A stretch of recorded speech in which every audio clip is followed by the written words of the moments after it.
Olá pessoal, tudo bem com vocês? Giovanni por aqui. E no vídeo de hoje nós vamos falar sobre o controlador PID. O controlador PID é um controlador do tipo feedback, ou seja, a resposta final dele é retroalimentada no início do controlador para que ele realize a sua função, praticamente como um método iterativo, né? Você vai ter várias iterações de resposta final sendo gerada e retroalimentada no início do processo. No primeiro vídeo dessa série, eu mostrei para vocês quais são os princípios de um controlador. Ele é feito de 3 pedaços, podemos dizer assim. A gente vai ter um sensor, certo? Que vai medir o valor de alguma coisa. Vamos ter o controlador em si, eu coloquei o nome já de PID, certo?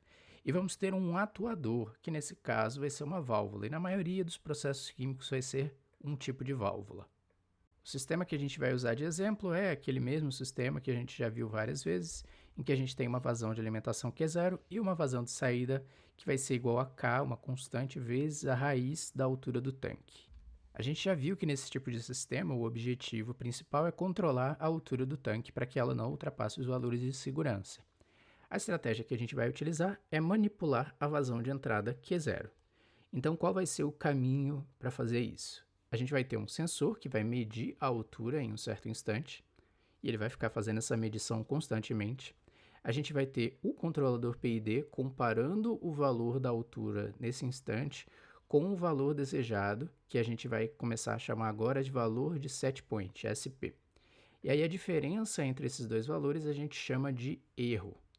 Então, o objetivo do PID agora vai ser fazer o erro tender a zero. Dado que a única coisa que a gente pode fazer é mexer em uma válvula, ele vai tentar corrigir esse erro, então abrindo ou fechando a válvula. Vocês podem ver que a eficiência desse sistema vai ser maior quanto mais rápido for a resposta entre as variáveis. Então, quanto mais rápido for o transporte de sinal entre o sensor e o PID e o atuador, e quanto mais rápido for a dinâmica entre a entrada, que é zero, e a nossa saída, que seria a altura do tanque. A gente sempre pode operar um sistema de dois modos, o modo servo e o modo regulador. Então eu vou exemplificar utilizando um chuveiro elétrico, que é um negócio comum no nosso dia a dia. Pense que você entrou, abriu o chuveiro por algum tempo e depois de alguns minutos ele vai chegar num estado estacionário de temperatura. A temperatura não vai variar porque ele vai ter alcançado o estado estacionário dele. Você bota a mão na água e percebe que ela ainda está fria e que você não vai querer tomar banho com aquela água fria. O que você pode fazer para isso? Você diminui um pouco a vazão da água, né? Você fecha um pouco a torneira. E aí o que vai acontecer? Depois de mais alguns minutos, você vai chegar em um novo estado estacionário. Você pode botar sua mão ali e agora a temperatura está mais agradável, está mais o que você queria. O que você fez foi voluntariamente alterar o set point do processo. Você alterou a temperatura que você quer que o sistema opere. E isso é o que a gente chama de operação servo. É alterar voluntariamente o set point do processo. Já a operação reguladora vai funcionar um pouco diferente. Vamos pensar então que a água já estava na temperatura que você queria e por algum motivo que está fora do seu controle, um motivo que você não sabe, essa água ficou mais fria de repente. Você então mexe na torneira de novo para corrigir essa temperatura e para que ela volte à temperatura do seu agrado. É isso que a operação reguladora é. Você está corrigindo o processo de volta para o set point. A diferença fundamental entre as duas operações é que na operação servo a gente quer alterar o set point do processo e na operação reguladora a gente quer manter o set point do processo. Só que as duas operações vão fazer isso utilizando a mesma coisa, que é o atuador. Nesse caso, o nosso atuador era a torneira do chuveiro, mas nos processos químicos em geral a gente vai ter as válvulas do processo. Agora a gente vai falar mais especificamente do PID. O nome PID vem dos 3 componentes que estão dentro desse controlador: o componente proporcional, o integral e o derivativo. Cada um deles tem características diferentes que ajudam a lidar com as perturbações no sistema. A gente vai falar primeiro do proporcional, então. Como que ele vai funcionar? Ele vai receber o erro, que é aquela diferença entre o que a gente mediu e o set point, e ele vai multiplicar esse erro por um valor constante, que a gente vai chamar de ganho do controlador, que vai ser um Kc. Quanto maior o erro, maior vai ser a ação proporcional, e vice-versa. Então, quanto menor o erro, menor a ação proporcional. Dirigir é um tipo de controle proporcional. Quando a gente está dirigindo o carro, a gente sabe que não pode simplesmente deixar as mãos soltas do volante, porque senão o carro vai pender para a esquerda, vai pender para a direita. A gente não pode usar o volante só para fazer curva, né? Na verdade, a gente utiliza o volante para fazer pequenas correções no ângulo do carro o tempo todo, para que ele se mantenha alinhado com a pista. Essas correções a gente vai fazer proporcionalmente ao quanto o carro estiver desalinhado em relação à pista. Então, se o carro estiver fazendo um ângulo muito grande com a pista, né, estiver tendendo muito para um lado, a gente precisa fazer um movimento muito grande com o volante para que ele volte para a posição alinhada. Já se esse ângulo for pequeno, se ele só tiver virado um pouquinho, a gente faz uma pequena correção com o volante. O problema é que a ação proporcional sozinha gera um negócio chamado de desvio permanente ou erro de estado estacionário, que é característico dessa ação. Esse desvio surge porque o sistema acaba alcançando um estado estacionário antes que o erro seja completamente eliminado. A ação integral, então, vai fazer exatamente o que o nome dela diz. Ela vai integrar o erro ao longo do tempo. Se chegar na situação do desvio permanente, em que o erro é constante, esse erro constante vai ser integrado. E aí a integral de uma constante é uma reta, seja a reta crescente ou decrescente. Nesse caso, ela vai forçar com que o sistema saia daquele estado estacionário errado e faça com que o erro de fato tenda a zero. O problema da ação integral é que quanto maior ela for, mais lento o sistema se torna, chegando ao ponto dele poder até se tornar oscilatório. E aí, se isso acontece, o sistema tem aquele problema também do overshoot, né? Quando a resposta, em algum momento, ultrapassa o valor da resposta final. A ação derivativa tem o objetivo de corrigir os problemas da ação integral. Como que ela vai funcionar? Ela vai calcular a derivada do erro ao longo do tempo. E aí ela vai ver o quão rápido esse erro está se aproximando do zero, né? A velocidade que ele está se aproximando de zero. Se o erro for muito pequeno e a velocidade que ele estiver se aproximando de zero for muito alta, significa que a ação integral está muito exagerada, então vai acabar acontecendo o overshoot. Dessa forma, o que a ação derivativa vai fazer?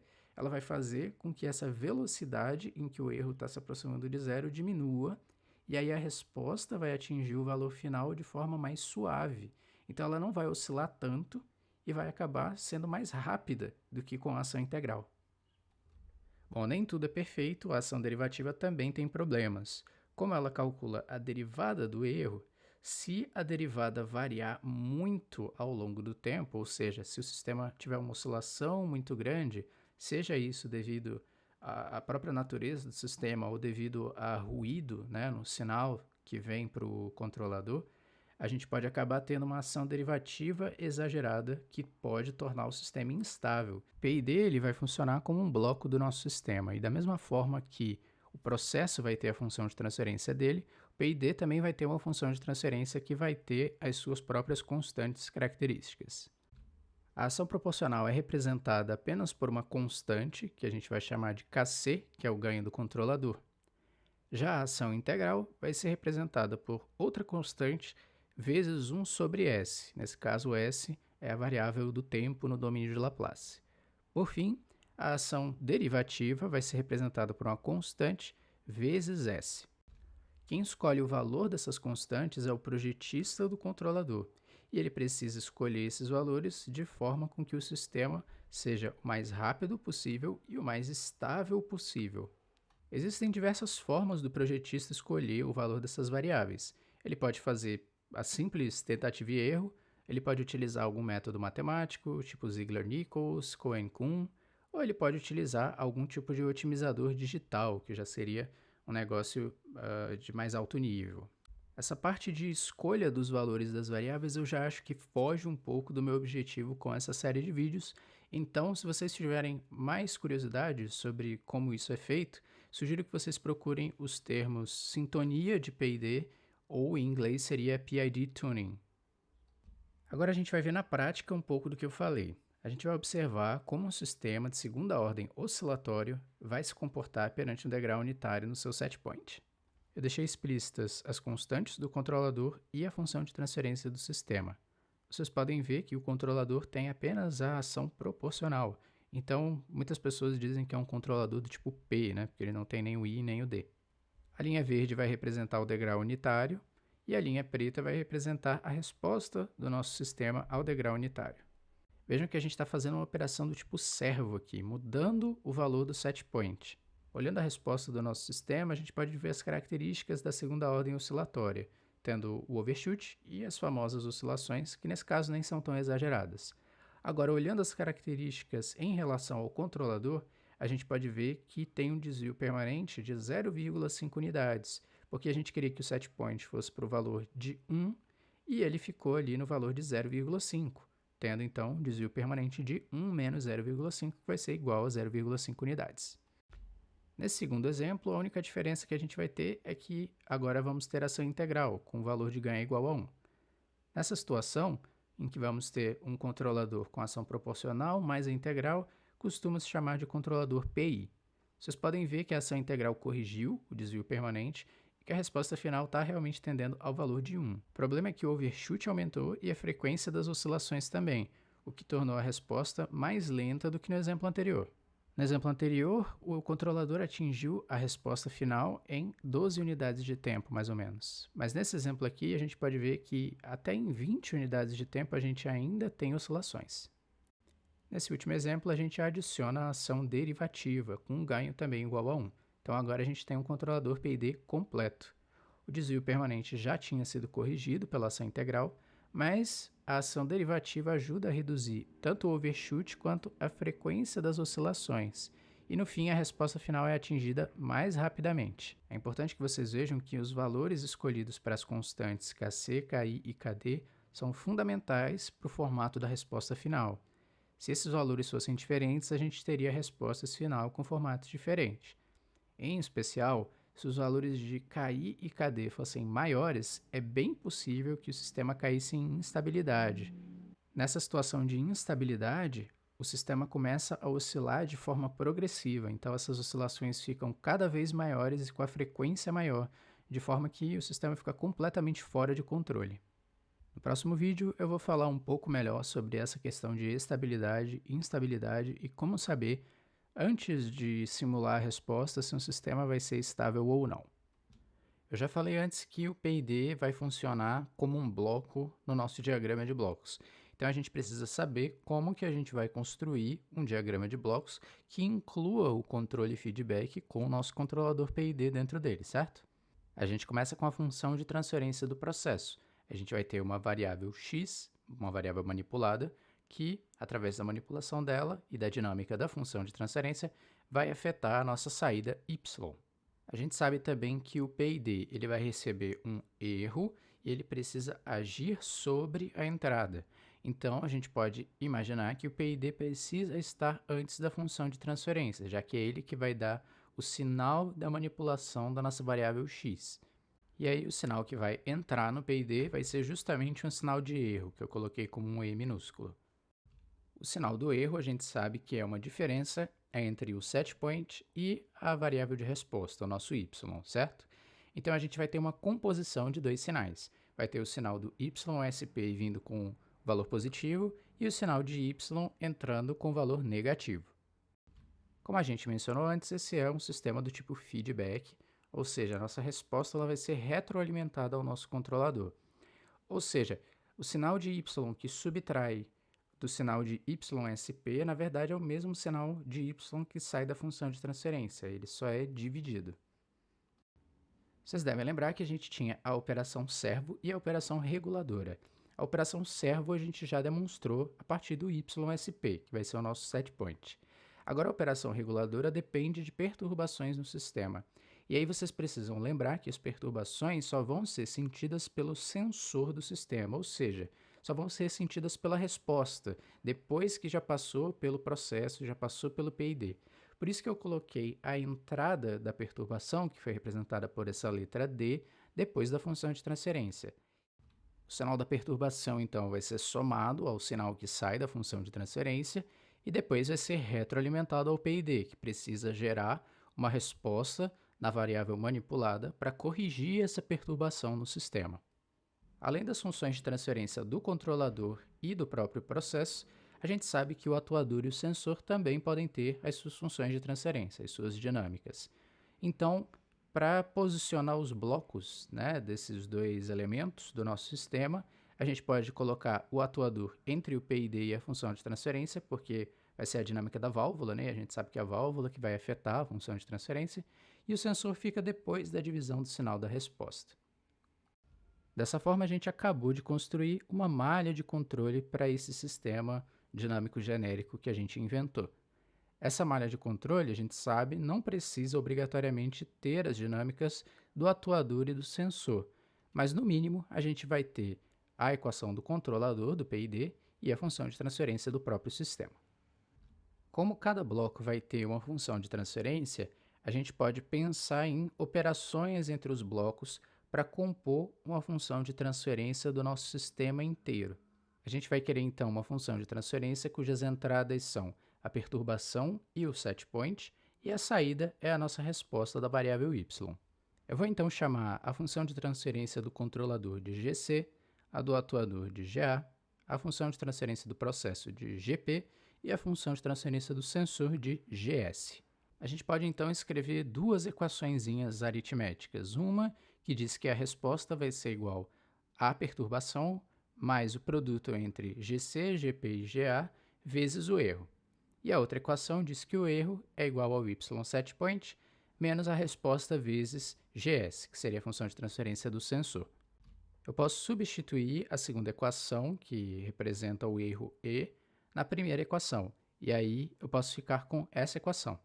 Eu posso passar o termo GC, GP, GA, GS vezes y para o lado esquerdo da equação, isolar o y e depois dividir tudo por 1 mais GC, GP, GA, GS.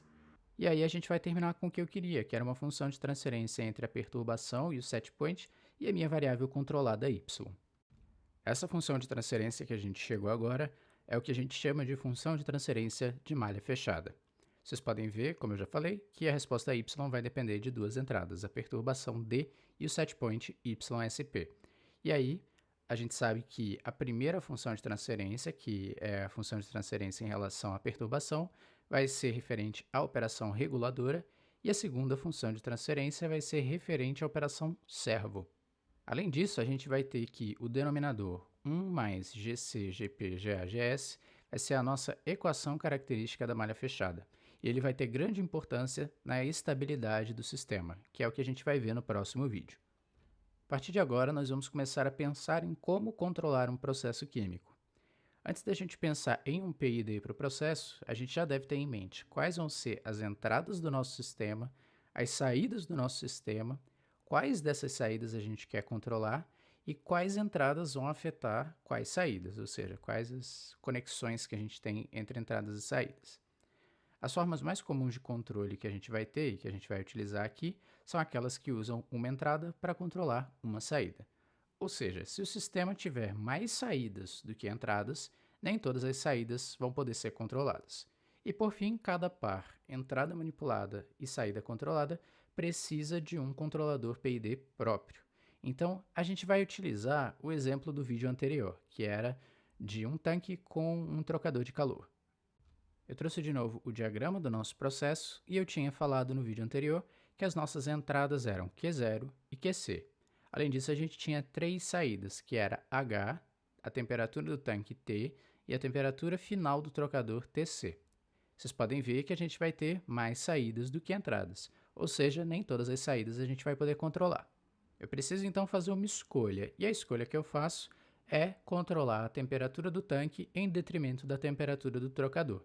Até porque, normalmente, a temperatura do tanque é bem mais importante do que a temperatura final do trocador. Por fim, a gente precisa saber quais entradas têm relação com quais saídas. QC, por exemplo, não pode ser usado para controlar a altura H, porque, de acordo com o modelo que a gente viu na aula passada, essas duas variáveis não têm relação nenhuma. Então, eu vou utilizar Q0 para controlar a altura H, e ela vai ser controlada pelo meu PID 1, e QC vai controlar a temperatura T, e aí vai ser o meu PID 2. No vídeo passado, a gente estabeleceu que esse aqui seria o diagrama de blocos do sistema. Meu objetivo agora vai ser construir as duas malhas de controle que vão ser responsáveis por controlar a temperatura T e a altura H. Começando pela altura H, então, a gente vai ter o nosso PID 1, onde a gente tinha antes a variável Q0, porque o PID 1 vai estar exatamente manipulando a variável Q0 para obter uma resposta na altura H. vocês podem ver que o sinal de H está sendo dividido e sendo subtraído do sinal de H setPoint para se transformar então no erro que vai alimentar o controlador PID1 e gerar a manipulação da variável Q0 para afetar a nossa saída H. Eu não coloquei explicitamente a perturbação na altura H, mas se ela acontecer, a gente já sabe que esse sinal vai vir subtraindo através do feedback e quando ele for somado ao sinal do setPoint, a gente vai ter um erro que então vai entrar no nosso controlador PID e vai gerar algum tipo de ação de controle para que H volte à altura do setPoint. Na nossa segunda malha de controle, vocês podem ver que não tem muita diferença. O nosso PID2 está no lugar onde antes era a variável de entrada QC e o nosso feedback está sendo alimentado com uma divisão do sinal da temperatura T, que subtrai do valor da temperatura setPoint, gerando um erro que é alimentado no PID2. É interessante observar que, como o nosso sistema está todo interconectado, as ações de controle que forem tomadas por um PID vão exigir ações de controle no outro PID, porque elas vão acabar afetando as variáveis de saída que o outro PID é responsável. Além disso, a temperatura TC que a gente não está controlando também vai ser afetada pelas ações de controle de qualquer um dos dois PIDs. Pessoal, de volta no Xcos aqui, esse aqui foi o sistema que a gente fez na última aula, certo? A gente tem aqui a saída da temperatura do trocador, temperatura do tanque e a altura do tanque, beleza? O que a gente tem além disso? A gente tem esse bloquinho aqui, essas três pecinhas juntas, elas funcionam para mostrar os gráficos para a gente. E a gente tem o Step Function, claro, né? É o bloco principal que a gente usa para simular perturbações. Tem o bloco Switch, que é um interruptor, então a gente pode ligar ou desligar a passagem de sinal. E o bloco novo é o bloco PID, bloco PID. Ele vai ter aqui o ganho proporcional, ganho integral e ganho derivativo, que a gente pode alterar à vontade. Bom, agora a gente vai construir aquele diagrama de blocos que eu acabei de fazer aqui no Xcos. Pessoal, vocês devem lembrar que os blocos P e D, eles agora vão ficar no lugar onde ficavam as variáveis de entrada, as nossas entradas. Então, eu vou ter dois P e D, porque a gente vai ter duas malhas, certo? Um dos meus P e D vai ficar no lugar de QC, então ele vai alimentar essa entrada aqui. E o outro PID vai ficar no lugar de Q0, então ele vai alimentar duas entradas. Primeira entrada aqui em H e a segunda entrada aqui em T. E aí vou fazer uma divisão do sinal. Opa, não apareceu o quadradinho. Agora sim apareceu o quadradinho amarelo, então a divisão do sinal está certinha. Agora, o meu setPoint, na verdade eu vou ter dois setPoints que eu vou querer controlar. Então, meu primeiro setPoint vai ser o setPoint da altura. E eu vou criar um labelzinho para ele também, HSP. Ele vai ficar aqui. Meu segundo setPoint vai ser o da temperatura. Temperatura setPoint. Ele vai passar pelo interruptor porque eu quero ter a possibilidade de controlar isso aqui e fazer com que ele seja zero. Além desses blocos do setPoint, eu vou querer gerar blocos para as perturbações. Então, eu vou criar mais um conjunto desse aqui, que vai ser a minha perturbação da altura H, e mais um desse aqui, que vai ser a minha perturbação da temperatura T. Vocês devem lembrar que esses blocos de perturbação, eles ficam somando a saída da minha função de transferência. Então, meu bloco DH, eu vou colocar ele mais ou menos aqui, porque ele vai somar com o sinal que sair da função de transferência de H, e o meu DT, vou colocar ele mais ou menos para cá, assim, porque ele vai ter que somar com o sinal que vai sair da temperatura T, beleza? Bom, falando em somar, eu preciso de alguns blocos de soma. 4, para ser exato.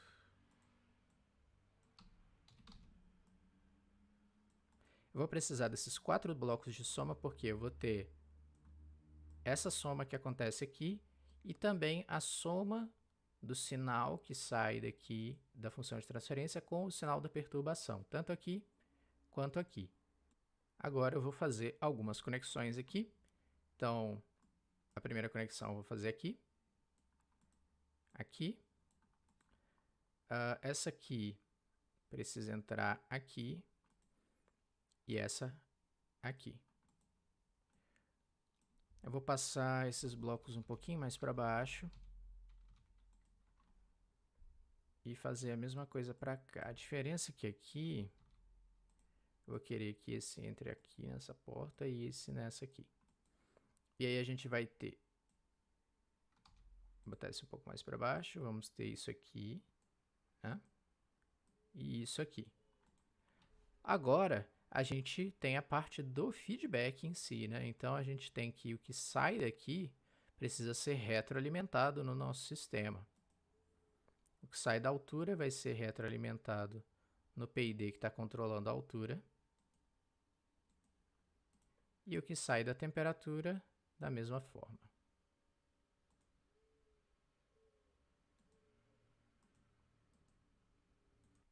Bom, agora a gente quer ser capaz de visualizar tanto a resposta da altura quanto a resposta da temperatura. Então, eu puxo do meu bloco MUX aqui para cá e também daqui para cá. Agora a gente tem uma divisão do sinal que sai, né? Esse aqui vai ser o sinal completo da altura e esse sinal vai vir para cá. E esse aqui vai ser o sinal completo da temperatura e vai ser dividido também para entrar no PID e para vir para cá. Tá quase tudo pronto, a gente só tem um problema ainda. Vocês devem lembrar que o sinal que volta, ele tem que entrar negativo aqui, porque a gente vai subtrair do HSetPoint para gerar o nosso erro. Então eu posso editar o meu bloco soma, e aqui a primeira porta, eu quero que ela tenha um sinal negativo. Vocês podem ver agora que a porta negativa vai ficar com o sinal negativo, e a outra porta vai ficar com o sinal positivo.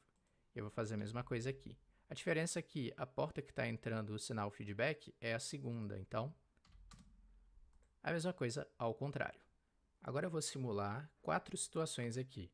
Nessas situações a gente vai ter um dos interruptores ligado e todos os outros desligados. Vou começar então com o setpoint, um degrau, né, no setpoint da altura.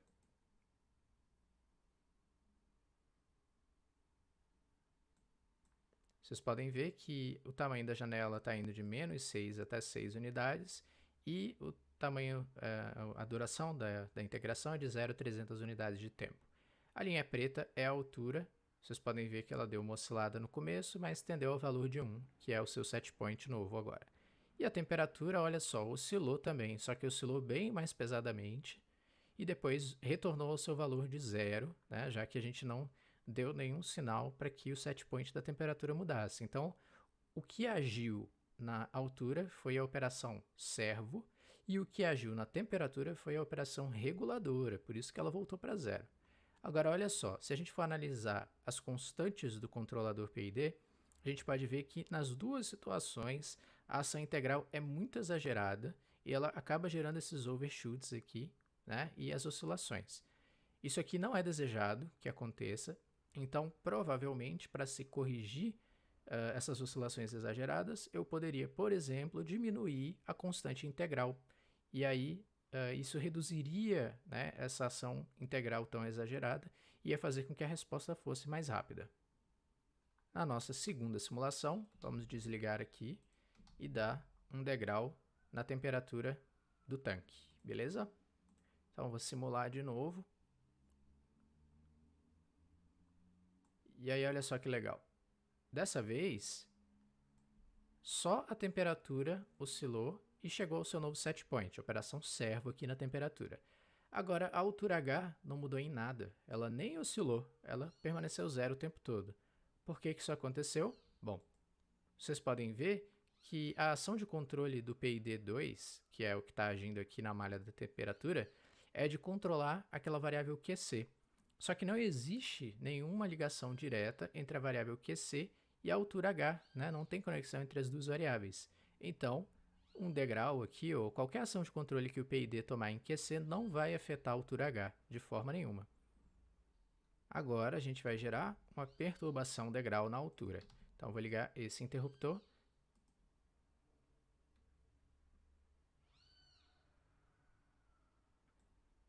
E agora, o que está acontecendo de diferente? Agora a gente está tendo duas operações reguladoras acontecendo ao mesmo tempo. Vou até aproximar um pouco aqui. No tempo de 1, né? No tempo igual a 1, a gente está tendo um degrau que gera uma perturbação na altura h. Agora eu vou afastar um pouco, vocês podem ver a operação reguladora na altura h, fazendo com que, depois de algumas oscilações, ela vá para zero.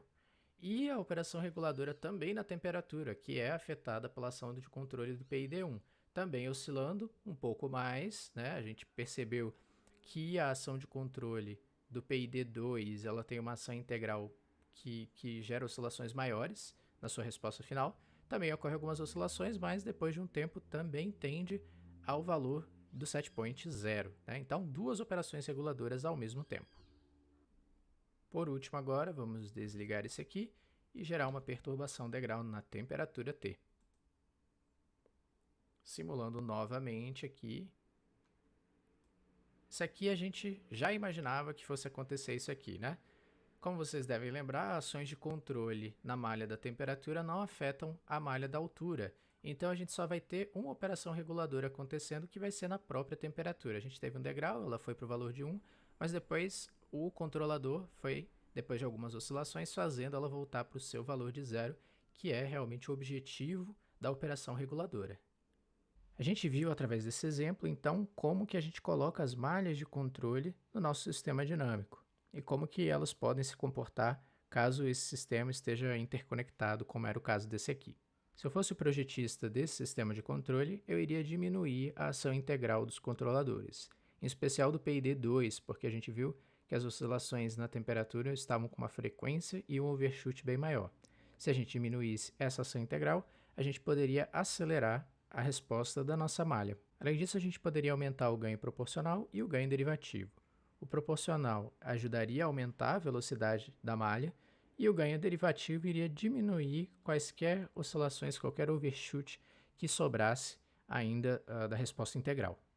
Pois é, pessoal, a gente chegou no final de mais um vídeo, espero que vocês tenham gostado. Se for o caso, por favor, não deixem de se inscrever e ativar as notificações.